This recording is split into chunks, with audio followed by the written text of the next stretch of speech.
Deva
பெரியவர்களே, வருங்கால வாலிபர்களே, எதிர்கால இள சிங்கங்களே, தங்க தொட்டிலே தாளாட்டிக் கொண்டிருக்கும் எனது அருமை தாய்மார்களே, அனைவருக்கும் இதோட வீரபாண்டிய வீரபாண்டிய வணக்கம் வணக்கம்.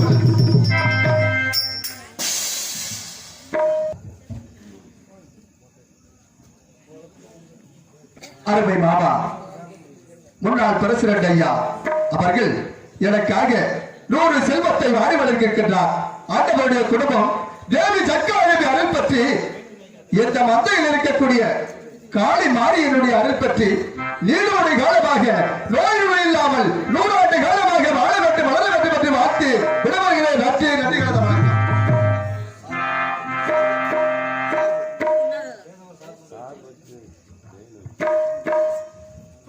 இப்பொழுது என்னுடைய பிறப்பு வளர்ப்பை எடுத்திருப்பதற்கு எண்ணமற்றவனாக இருக்கின்றேன்.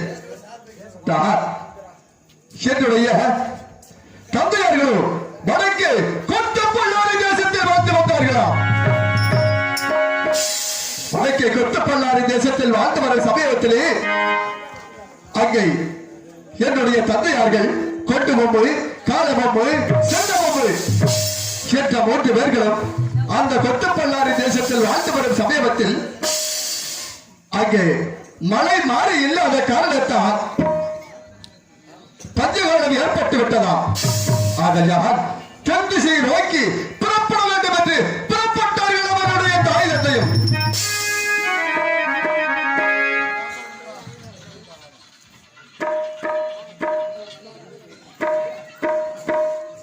அப்படி புறப்படும் பொழுது எங்களுடைய குலம் காக்கும் சக்காதேவியானது, மகனே நாடு வருகிட்டு என்னையும் அழைத்து செல்லுங்கள் என்று தெரிவித்தார்.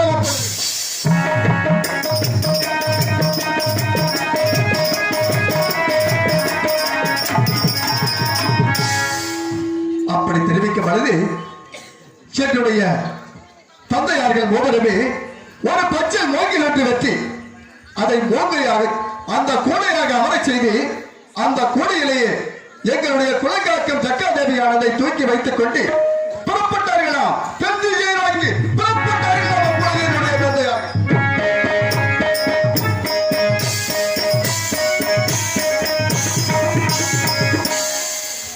அப்படி புறப்பட்டு தென்திசையை நோக்கி வந்து சக்கரக்குடி அருகாமையில் வருகிற பொழுது அப்பொழுது களப்பாக இருந்ததா அந்த இடத்திலே அந்த மோகை குடலை கீழே வைத்துவிட்டு அந்த இடத்திலே களைத்து வைத்து புறப்படுவோம் என்று உட்கார்ந்து அந்த இடத்திலே அமர்ந்து கொண்டார்களாம் என்னுடைய தந்தையார்கள். அப்பொழுது எட்டப்பன் வந்து, ஐயா தாங்கள் எக்குளத்தை சேர்ந்தவர்கள், ஏன் இங்கு வந்து கொண்டு இந்த இடத்திலே என்னுடைய இடத்திலே அமர்ந்து கொண்டு இருக்கின்றீர்கள் என்று தெரிவித்தாராம். அப்பொழுது என்னுடைய தந்தையார்கள் தெரிவித்தார்களா, நாடோ வடக்கு கொத்தப்பல்லாரி தேசம், நாங்களோ கம்பளத்தார் குலத்தில் சேர்ந்தவர்கள் தான். ஆகையால் எங்களுடைய கொத்தப்பல்லாரி தேசத்தில் மழை மாறி இல்லாத காரணத்தால் நாங்களோ தென் திசை நோக்கி வந்துவிட்டோம். எங்களுக்கு இந்த இடத்திலே நாங்கள் தங்கிக் கொள்கின்றோம் என்று கேட்டார்களாம். அப்பொழுது எட்டப்பட்டு தெரிவித்தாராம், ஐயா தாங்கள் எல்லோரும் ஓரிடமாகிவிட்ட காரணத்தால் தங்கிக் கொள்ளலாம், இருந்தாலும் கூட வருடம் ஒருமுறை தை மாதம் பொங்கல் என்று சங்கராந்தி பொங்கல் என்று ஒரு மரக்கால் அரிசியும் ஒரு குட பாலும் ஒரு வெள்ளாட்டுக்கு நாயும் 5 ரூபாய் காணிக்கையும் கொடுத்தான். இந்த இடத்திலே தங்கிக் கொள்ளலாம் என்று தெரிவித்தார்களாம். அப்பொழுது அதற்கெல்லாம் என்னுடைய தந்தையார்கள் சரி என்று ஒப்புக்கொண்டு அந்த இடத்திலே தங்கி அந்த கருவேல கட்டுகளை வெட்டி ஜீவனாசம் செய்து கொண்டு வந்தார்கள்.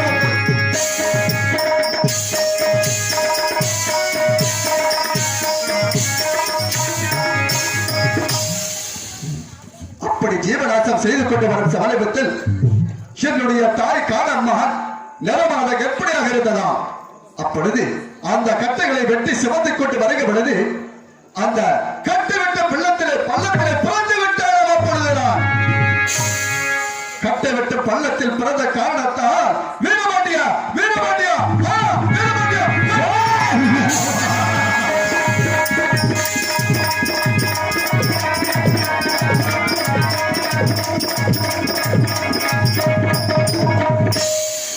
அப்பொழுது வீரபாண்டிய வீரபாண்டிய கட்டபொம்மா வீரபாண்டிய கட்டபொம்மா என்று வந்து சொட்டினார்களாம். அப்பொழுது அதன் பிறகு என்னுடைய தம்பி ஓமத்துறை பாண்டிய பிறந்தார்.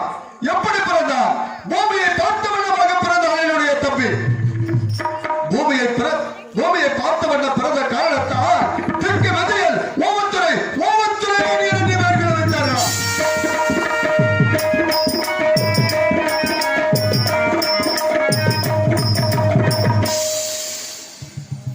அதன் பிறகு எனக்கு 7 சகோதரி பெண்கள் பிறந்தார்கள்.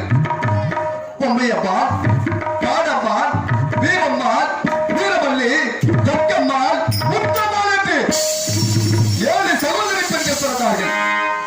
நாங்கள் எல்லோரும் இப்பொழுது இந்த பாஞ்சாலங்குறிச்சி கோட்டையிலே வாழ்ந்து வருகின்றோம். வாழ்ந்து வரும் சமயத்தில் என்னுடைய தந்தையார்களுக்கு தாழ்ந்த வயது ஆகிவிட்டது.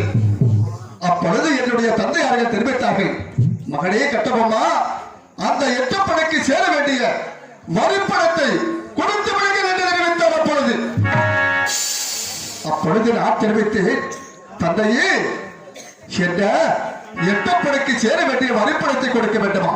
எதற்காக கொடுக்க வேண்டும்?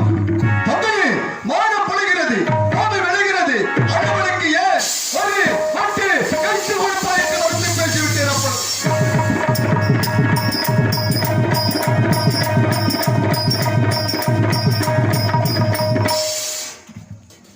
அதன் பிறகு எட்டப்பன் ஆண்டவர்களை இந்த கட்டபொம்மா அரசரை இந்த இடத்தை விட்டு அகற்ற வேண்டும் என்று அந்த 6000 மைலுக்கு அப்புறத்தில் உள்ள சண்டாள வெள்ளையருக்கு அழைப்பு விட்டார்.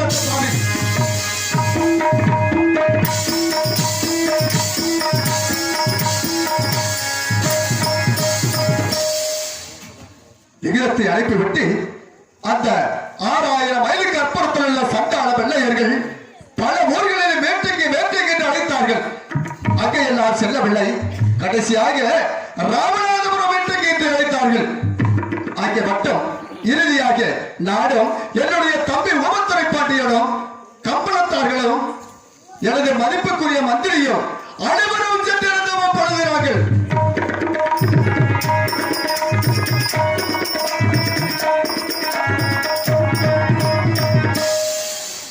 அனைவரும் அங்கே சென்று இருக்கும் பொழுது அந்த என்ன தெரிவித்தான் அந்த ஜாக்சந்துரை என்பவன், கட்டபொம்மா, எங்களுக்கு சேர வேண்டிய வரைபடத்தை ஏன் செலுத்தவில்லை என்று தெரிவித்தான். அப்பொழுது நான் தெரிவித்து, பிள்ளைகளே, உனக்கு ஏன் வரி வட்டி எழுதி கொடுப்பது? மானம் பொழிகிறது, பூமி விளைகிறது, உனக்கு ஏன் வரி வட்டி எழுதி கொடுப்பது என்று அப்பொழுது நான் வருத்தம் பெற்றுவிட்டேன்.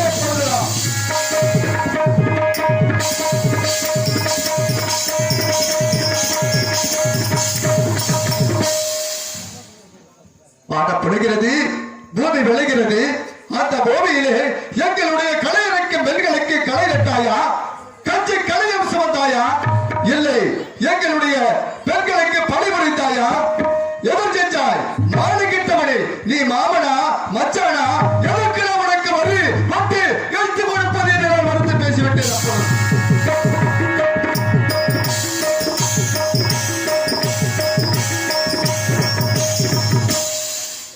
அதன் பிறகு ஆண்டவர் தெரிவித்தார். என்ன தெரிவித்தார் என்றால், கட்டபொம்மா, எங்களிடம் வேலைக்கு கொண்டு இருக்கின்றது, அதை தாக்கி விடுவேன், இறந்து விடுவீர்கள். ஒழுங்க மரியாதையாக எங்களுக்கு சேர வேண்டிய வரிப்பணத்தை ஒதுக்க வேண்டும் என்று தெரிவித்தார்.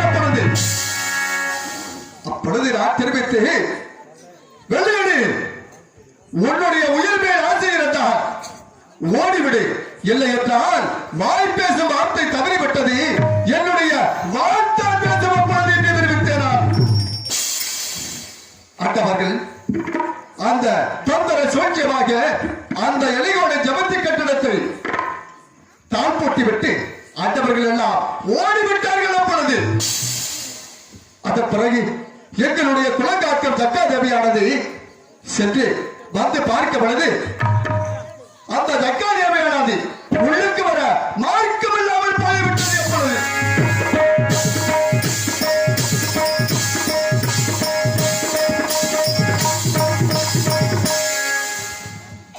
மார்க்கம் கொள்ளாமல் போய்விட்டது. காரணம், அந்த எலிகாணி ஜபத்த கட்டடத்தை சுத்தியும் வெட்டு துணிகளை வைத்து விட்டான் அந்த சண்டாளன். அதன் பிறகு எங்களுடைய வளர்ப்பு மகனாகிய பகதூர் வெள்ளையதேவரிடம் சென்று, வெள்ளையதேவா, உன்னுடைய தந்தையர்கள் எல்லோரும் அந்த எலிகாணி ஜபத்த கட்டடத்தில் அடைபட்டு கிடக்கின்றார்கள். உனக்கு என்னடா தூக்கமா தூக்கம்? இளைஞர்களுடைய தந்தையர்களிடம் சென்று வருவாய் என்று அப்பொழுது உத்தரவிட்டார்.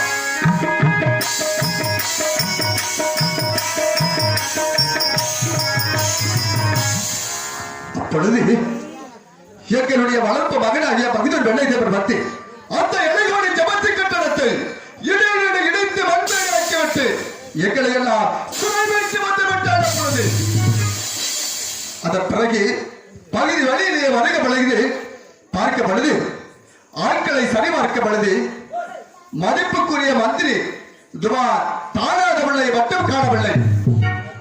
அப்பொழுது எங்களுடைய பட்டத்து நாயக்கரை அழைத்து குறிவாக்கப்படுது. கோடிக்கை நாயக்கரை அழைத்து குறிவாக்கப்படுது. கோடிக்கை நாயக்கர் பட்ட மரத்தில் எப்படி சொன்ன காரணத்தால் 18 நாளும் 18 நாளிகைக்குள் நமது இல்லம் வந்து விடுவார் என்று தெரிவித்து விட்டார். அப்பொழுது